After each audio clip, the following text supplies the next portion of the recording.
Hi అండి, నమస్తే. Welcome to my channel. ఎప్పుడూ తినే రవ్వ లడ్డూలు కాకుండా కొంచెం డిఫరెంట్గా ఇలా రవ్వ లడ్డూలు చేయండి. చాలా టేస్టీగా ఉంటాయి. జ్యూసీగా నోట్లో పెట్టుకుంటే వెన్నలా కరిగిపోతాయండి.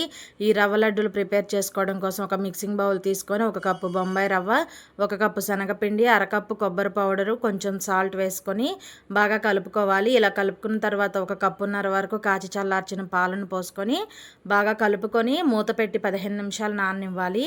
15 నిమిషాల తర్వాత రవ్వ బాగా నాని ఇలా గట్టిగా ఉంటుందండి.